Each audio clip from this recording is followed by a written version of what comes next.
సిటీలో ప్లాట్ కొనండి. ఫ్యూచర్ లో మీరు కోటీశ్వర్లుగా మారే అవకాశం కోసం వెంటనే మాకు కాల్ చేయండి. నమస్కారం.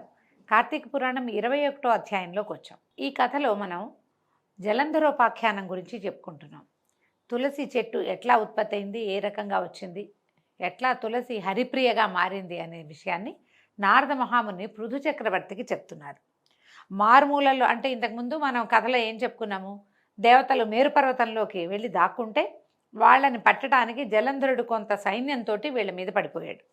మారుమూలల్లో తలలు దాచుకున్నా కూడా వదలకుండా ముట్టడింప వస్తున్న జలంధరునికి భయపడిన వారైన దేవతలంతా పరిపరి విధాలుగా విష్ణుదేవత స్తుతి చేయటం మొదలుపెట్టారు. విష్ణు స్తుతి చేయటం మొదలుపెట్టారు. సకల దేవతలు చేసిన విష్ణు స్తోత్రం కార్తీక పురాణంలో కనపడుతుందండి. ఎన్నో విధాలుగా ప్రార్థించారు. నారదుడు చెప్తున్నాడు, ఇది కనుక ఈ స్తోత్రాన్ని కనుక చదువుకుంటే మనకి అన్ని రకాల కష్టాలు తొలుగుతాయట. అయితే సంస్కృతంలో ఉన్న దాంట్లోంచి తీసుకుంటే మనం తప్పులు లేకుండా దొరుకుతుందండి. అవకాశం ఉన్నవాళ్ళు చూడండి, పద్మపురాణంలో కనిపిస్తుంది. అయితే కూర్మాది అవతారములు ధరించిన వాడవు, సదా భక్తుల కార్యములు చేయటందు సంసిద్ధుడగువాడవును, దుఃఖములను నశింపచేయువాడవు, బ్రహ్మాదులను సృష్టించి వెలయింపచేయువాడవు, శంఖము గద పద్మము కత్తి ఆదిగా కలిగినటువంటి పంచాది ఆయుధాలను ధరించిన వాడు అయినటువంటి నీకు నమస్కారమగుగాక. భగవంతుని ఇట్లా ప్రార్థిస్తున్నారు. లక్ష్మీపతి, రాక్షసారాతి, గరుడవాహనుడు, పీతాంబరుడవు అయినటువంటి నువ్వు యజ్ఞాదులకు కర్తవు, క్రియారహితుడవు, సర్వరక్షకుడవు అయినటువంటి నీకు జయమగుగాక. రాక్షసులచే పీడింపబడిన దేవతల దుఃఖమనే కొండని నశింపజేయటంలో నువ్వు వజ్రాయుధం వంటి వాడివి, శేషసేనుడివి, సూర్యచంద్రులే నేత్రాలుగా కలిగిన వాడివైనటువంటి ఓ వ్యాపనశీలుడమైన విష్ణువా, నీకు నమస్కారము, పునః నమస్కారం, మళ్ళీ నీకు దండాలు పెడుతున్నాను తండ్రి అని ఇలా ఎన్ని విధాలో ప్రార్థించారు. ఈ విధంగా దేవతలతోటి కీర్తింపబడిన ఈ విష్ణు స్తోత్రాన్ని చదువుకుంటే కనుక ఎన్నో రకాల కష్టాల నుంచి కడతేరగలము అని చెప్తూ పృథువుకి ఈ రకంగా చెప్తూ నారదుడు మళ్ళీ పురాణ ప్రవచనానికి ఉపక్రమించాడు. ఇలా ఎన్ని విధాలో ప్రార్థించగా వాళ్ళ అరుపులు ఏడుపులు, దుఃఖంలో ఉన్నప్పుడు ఉండేది వేరే, కష్టం నెత్తిమీద పడిపోయినప్పుడు ఆ పిలుపు వేరేగా ఉంటుంది. మామూలు రోజువారీ ప్రార్థన వేరు, ఏదైనా కష్టం వచ్చినప్పుడు నువ్వు తప్పిస్తే నాకు ఇంకో దిక్కు లేదు, నీవే తప్ప ఇతఃపరం వేరుగా అంటామన్నమాట. నువ్వు తప్పిస్తే మమ్మల్ని కాపాడేవాడు ఎవ్వడూ లేడు అని వాళ్ళు చేస్తున్నటువంటి ప్రార్థన ఈయన చక్రపాణి చెవినబడ్డాయి. దేవతల కష్టాన్ని చింతిస్తూనే దానవులపై కోపం కలవాడే చెయ్యన్న తన చెయ్యని వీడి గరుడ వాహనంపై కదులుతూ, లక్ష్మి నీ తమ్ముడైన జలంధరునికి దేవగణాలకి యుద్ధం జరుగుతోంది, దేవతలు నన్ను ఆశ్రయించారు, నేను వెళ్తున్నాను అని చెప్పాడు. అందుకు ఇందిరాదేవి రవంత చెల్లించినదై, నాథా నేను నీకు ఇంత ప్రియురాలనై ఉండగా నీవు నా తమ్ముని వధించడం ఎలా జరుగుతుంది అని ప్రశ్నించింది. ఇప్పుడు జలంధరుడు లక్ష్మీదేవికి తమ్ముడు ఎట్లా అయ్యాడు?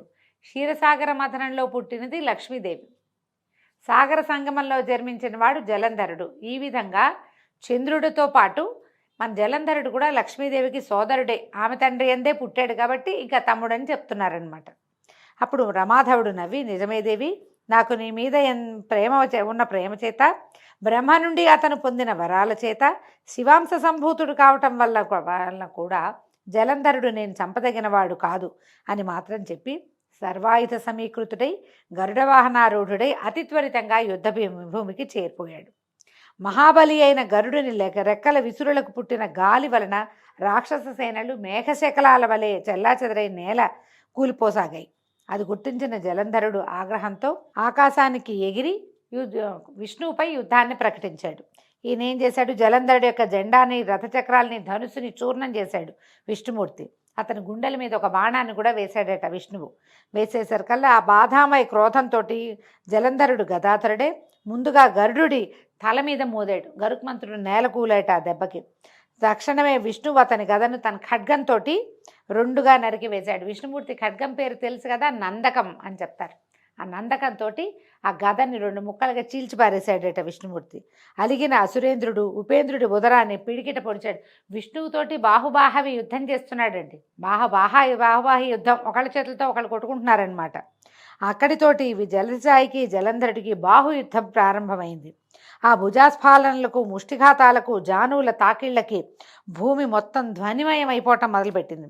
భయావహమైన ఆ మనోహర కలహంలో జలంధరుని బలపరాక్రమాలకు సంతుష్టుడైనటువంటి విష్ణుమూర్తి, ఆహా ఎంత బలశాలివి నువ్వు, నీ పరాక్రమం నన్ను ముగ్ధుని చేసింది, ఏదైనా వరం కోరుకోమని విష్ణువు అనగానే జలంధరుడు చేతులు జోడించి, బావా రమారమణ, నీవు నా యందు నిజంగా ప్రసన్నుడవే అయితే మా అక్కగారైన లక్ష్మీదేవితోనూ నీ సమస్త వైష్ణవ గణాలతోనూ వచ్చి మా ఇంట్లో ఉండిపో అని ప్రార్థించాడు. తానిచ్చిన మాట ప్రకారం తార్క్యవాహనుడు తక్షణమే దానవ మందిరానికి తరలి వెళ్ళిపోయాడు.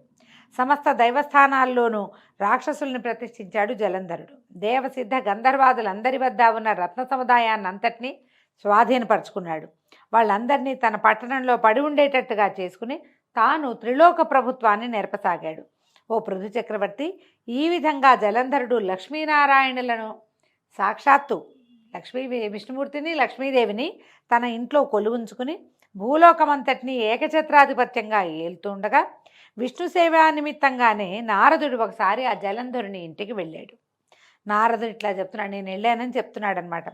పృథురాజా, అలా తన గృహానికి వచ్చిన నన్ను జలంధరుడు చక్కటి భక్తి ప్రపత్తులతోటి శాస్త్రవిధిని సత్కరించి, అనంతరము ఓ మునిరాజా, నీవెక్కడి నుంచి విచ్చేశావు, ఏ ఏ లోకాలు దర్శించావు, నువ్వు వచ్చిన పని ఏమిటో చెప్తే తప్పక దాన్ని నెరవేరుస్తానని మాటిచ్చాడు. అప్పుడు నేను ఇలా అన్నాను, జలంధర, యోజన పరిమాణము పొడవు కలిగింది, అనేకానేక కల్పవృక్షాలు కామధేనువులు కలది, చింతామణుల చేత ప్రకాశవంతమైనది అయినటువంటి కైలాస శిఖరంపై పార్వతీ సమేతుడనైన పశుపతిని దర్శించాను.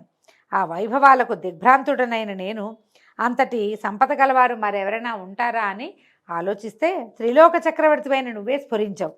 నీ సిరి సంపదలు కూడా చూసి నువ్వు గొప్పవాడివో ఆ శివుడు గొప్పవాడో తేల్చుకోవాలని ఇలా వచ్చాను. అన్ని విషయాల్లోనూ మీ ఇద్దరు ధీటుగానే ఉన్నారు, కానీ ఒక స్త్రీరత్నపూటు ఆధిక్యత మాత్రం నీకంటే ఆ శివుడి దగ్గరే ఉంది.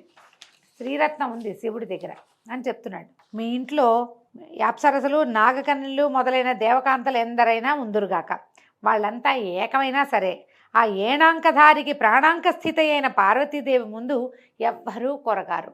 ఏణాంకధారి అంటే ఏణాంకాన్ని లేడిని పట్టుకుంటాడు శివుడు, ఏణము అంటారు దాన్ని పట్టుకున్నటువంటి ఆయనకి ప్రాణాంక స్థితి, ఆయన తొడ మీదే కూర్చుని అట్లా సగంలో ఉంటుంది పార్వతీదేవి, ఆమెతోటి సమానం కారు. కళ్యాణాత్ పూర్వం వీతరాగైనటువంటి విషమాంబకుడు సైతము ఏ విద్యుల్లతా సౌందర్యమనే అరణ్యంలో భ్రామితుడై చేపవిలే కొట్టుమిట్టాడాడో అటువంటి ఈ అద్రినందనకు ఇక ఏ చానా ఈడు కాలేదు.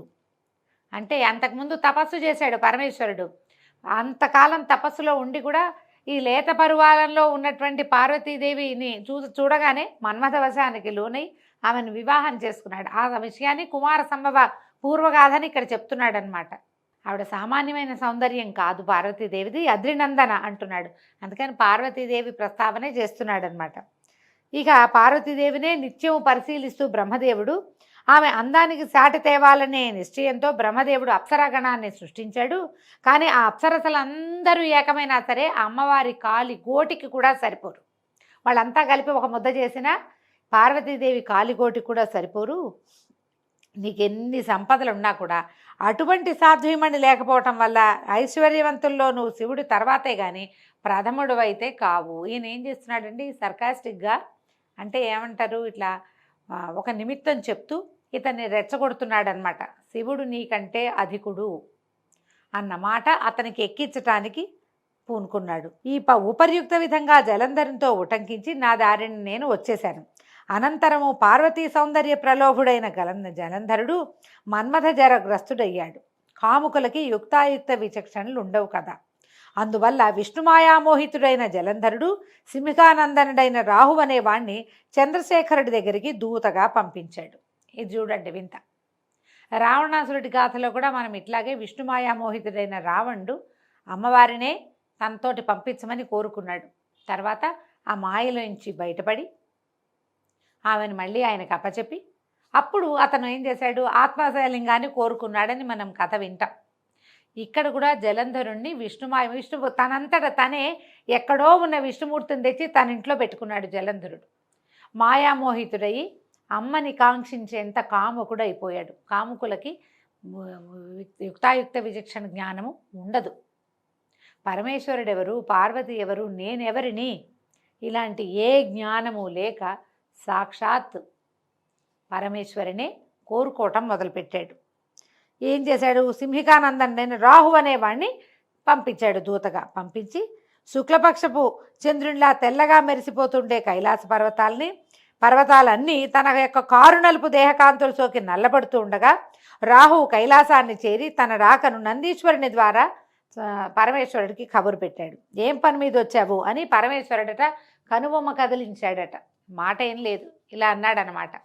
కనుబొమ్మ కదిలించి ప్రశ్నించాడు. ప్రశ్నిస్తే రాహు ఇట్లా చెప్పేట, ఓ కైలాసవాస, ఆకాశంలోని దేవతలందరి చేత పాతాళంలోని ఫణుల చేత కూడా సేవింపబడుతున్నవాడు, భూలోకానికి సాక్షాత్తు ప్రభువు, ముల్లోకాలకు ఏకనాయకుడు అయిన మా రాజు అయిన జలంధరుడు ఇట్లా ఆజ్ఞాపించాడు. హే వృషధ్వజ, వల్లకాటిలో నివసించేవాడివి, ఎముకల పోగులను ధరించేవాడివి, దిగంబరివి అయిన నీకు హిమవంతుని కూతురు, అతిలోక సౌందర్యవతి అయినటువంటి పార్వతి భార్యగా పనికిరాదు. ప్రపంచంలోని అన్ని రకాల రత్నాలకు నేను రాజునై ఉన్నాను కాబట్టి స్త్రీరత్నమైన ఆ పార్వతిని కూడా నాకు సమర్పించు. ఆమెకు భర్తనయ్యేందుకు నేనే అర్హుడిని కానీ నువ్వెంత మాత్రము తగవు. ఈ రకంగా ఆయన ఏం చెప్పాడో ఆ వాక్యాలు ఈ రాహు ఇట్లా చెప్తూనే ఉండగానే ఈశ్వరుడి కనుబొమ్మల వలన రౌద్రాకారుడైన పురుషుడొకడు వేగవంతమైన పిడుగుతోటి సమానమైన ధ్వని కలవాడు ఆవిర్భవించాడు. ఆయన బొమ్మ ముడుచుకుందట. ఏమిటి ఇదేని? ఆ ముడిచిన కనుబొమ్మలలోంచి ఒకడు పుట్టాడు. రౌద్రాకారుడైన వాడు ఒకడు బయటపడ్డాడు. పడుతూనేవాడు ఏం చేశాడు? ఆ పౌరుషమూర్తి ఏం చేశాడట? రాహు మీదకి లంఘించబోయాడు. రాహు భయపడి పారిపోబోయాడు. కానీ ఆ రౌద్రమూర్తి అనతి దూరంలోనే రాహువుని పట్టుని మింగబోయాడు. రాహుని పట్టుకుని మింగేస్తున్నాడు. మింగుతుంటే రాహువు దూత అయిన కారణంగా వధించటం తగదని రుద్రుడు వారించటంతో ఆ పౌరుషమూర్తి తన ప్రయత్నాన్ని విరమించుకున్నవాడై శివాభిముఖుడై ఇలా అన్నాడు, పరమేశ్వర, నాకు అసలే ఆకలి దప్పులు ఎక్కువ, వీడిని తినద్దంటున్నావు కాబట్టి నాకు తగిన ఆహార పానీయాలేవో నాకు సెలవు. మరి ఆహారం కావాలి కదా పుట్టిన వాడికి, సెలవివ్వమంటే హరుడు అతన్ని చూసి నీ మాంసాన్నే నువ్వు ఆరగించమని చెప్పాడట. శివాజ్ఞాబద్ధుడైన ఆ పురుషుడు తన శరీరంలోని శిరస్సుని తప్ప అన్ని భాగాల మాంసాన్ని తినేశాడు. శిరస్సు ఒక్కటే మిగిలిన ఆ మహాపురుషుని పట్ల కృపాళుడైనటువంటి నీలకంఠుడు, నీ ఈ భయంకర కృత్యానికి సంతుష్టుడనయ్యాను, ఇక నుంచి నువ్వు కీర్తిముఖ సంజ్ఞతోటి విరాజిల్లమని ఆశీర్వదించాడు. ఆ పృథురాజా, తదాదిగా ఆ శిరోవశేషుడు కేవలము శిరస్సు మాత్రమే మిగిలినటువంటి శివుని కనుబొమ్మల నుంచి పుట్టినటువంటి మహాపురుషుడైన అతడు కీర్తిముఖుడై ప్రకాశిస్తున్నాడు. తర్వాత అంతేకాదు, ఇకపై ముందు నిన్ను పూజించకుండా నన్ను అర్చించిన వారి పూజలన్నీ వృధా అవుతాయి కాబట్టి నన్ను అర్చించదలిచిన వారు మొదట కీర్తిముఖుని పూజించాలని ఈశ్వరుడు శాసించాడు కూడానట. అలా కీర్తిముఖగ్రస్తుడు కాబోయిన రాహువును శివుడు బర్బర స్థలమందు విముక్తుని చేయటం వల్ల తదాదిగా రాహువు బర్బరుడనే పేరుతోటి ప్రసిద్ధి చెందాడు. ఇక ఆ మీదట రాహువు తనకది పునర్జన్మగా భావించి భయ విముక్తుడై జలంధరుని వద్దకు వెళ్ళి జరిగిందంతా పొల్లుపోకుండా చెప్పాడు. ఇప్పుడు చూడండి, కీర్తిముఖుడు, మనము ఏవైనా కట్టడాలు కట్టేటప్పుడు ఓన్లీ ముఖమే ఒకటి ఇట్లా భీకరంగా ఉన్న ఒక ముఖాన్ని చూస్తాం. గమనించండి, ఆ అతనే కీర్తిముఖుడు. ఈ శివాలయాలు అన్నిట్లలో కూడా, అంటే చిన్న చిన్న శివాలయాల సంగతి నేను చెప్పలేను, కానీ పురాతన శివాలయాల్లో సోమసూత్రంతో ప్రతిష్ఠ చేయబడినటువంటి అన్ని శివాలయాల సింహద్వారాల మీద కేవలము ముఖం ఉన్నటువంటి ఒక రౌద్ర స్వరూపం మనకి కనపడుతుంది. రుద్ర రూపమే, కానీ ఎట్లా ఉంటుంది? కళ్ళు పెద్ద పెద్ద విశాలమైన నేత్రాలు, పెద్ద కనుబొమ్మలు, కోరలు కలిగి పెద్ద పెద్ద మీసాలతో ఉన్న ముఖావశిష్టుడు మాత్రమే, ఒక ముఖం మాత్రమే కనిపిస్తుంది. ఆ ముఖమే కీర్తిముఖుడట. అతన్ని చూసే మనం శివాలయంలోకి శివదర్శనం చేసుకుంటాం. పరమేశ్వరుని ఆజ్ఞ చొప్పున అతనికి ఆ రకమైన ఇది లభించింది. దీంతో 21వ రోజు పారాయణ పూర్తయిందండి. రేపు ఉదయం 22వ అధ్యాయంతో మళ్ళీ కలుసుకుందాము. నమస్కారం.